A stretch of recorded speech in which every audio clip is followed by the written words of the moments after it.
Covering news where you live. This is 5 News. Well, thank you for joining us here for the latest news and weather where you live. I'm Joe Ellison. And I'm Tiffany Lee. A new law is in effect in Oklahoma this school year that's aimed at preventing inappropriate relationships between teachers and students. It says that teachers and students in Oklahoma cannot communicate online unless it's on a school platform or a parent or guardian is included in that conversation. Oklahoma State Representative Sherry Conley is the author of the bill. She says there's been a rise in inappropriate relationships in recent years due to the increase of internet and cell phone use. The new law aims to eliminate the risk of that inappropriate communication, encouraging transparency for kids, parents, and teachers.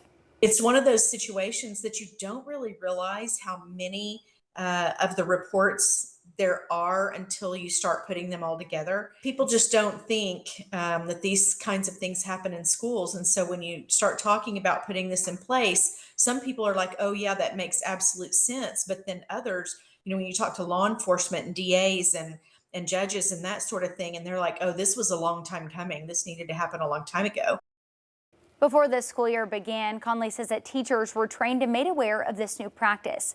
Going forward, she says that they'll continue having conversations and decide if further clarification of the new law is necessary. The victim of a hit and run out of Fort Smith is speaking out, hoping those responsible will come forward and do the right thing. He was on his motorcycle at the time and says police are not able to tell which state the license plate is from. Police believe the suspect, though, is a white woman. The crash happened when the driver ran a stop sign at Bell and Green Avenue right as Elkins was driving through the intersection.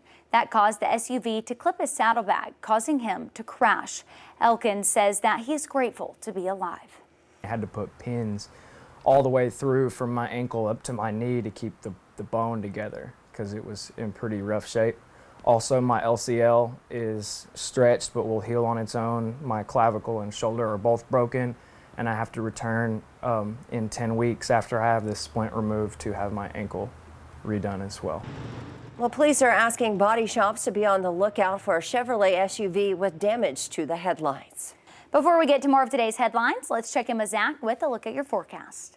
Hey, thanks, ladies. It's going to be a little bit warmer for us today than our Monday. Why? We've still got scattered clouds, but we're certainly mixing in a lot more sunshine with those clouds today, and that's going to be enough to boost that heat up. Overall, we're looking at mid-80s across most of 5 country with some lower 80s in our higher elevation spots across the area. We're going to see the temperatures continue to warm, a warmer, muggier air mass overall pushing in the next several days. Upper 80s tomorrow. Feels like temperatures, they're going to be moving into the triple digits, likely Thursday and Friday before we try to get some relief with a frontal boundary moving towards us Saturday, Sunday into Monday. All right, thanks for that, Zach. Well, schools across the country and even right here at home are continuing to see threats circulating around social media. 5 News reporter Lauren Spencer shares more about the punishments a person can face if they make one of these threats. Working together with them to investigate these, to see if they're credible, and to see if there needs to be any charges. On Monday morning, the Fort Smith Police Department sent out a message to parents saying threats like this one, which says during a pulled fire alarm there'll be a shooting, are taken seriously. There was nothing directed towards the Fort Smith Public School District.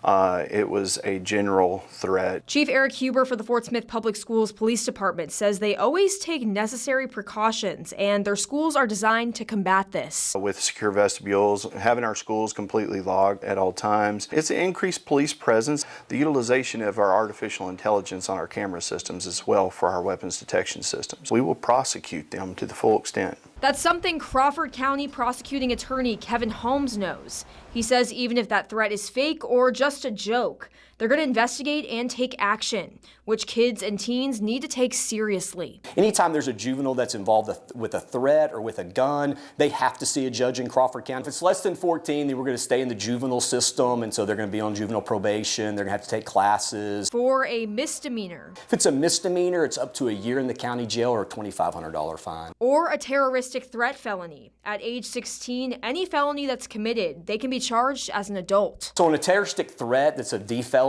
It's at its worst, so that's up to 6 years in the Department of Corrections, or up to a $10,000 fine. And it's dangerous to make those threats. It's dangerous for our community. It's dangerous for the individual that's making those threats. It's not worth it. In 2019, Arkansas lawmakers passed a law making any threat against schools a Class C felony. That would lead up to 3 to 10 years in prison and a $10,000 fine. If you do come across a social media post threatening a school, police say don't reshare it.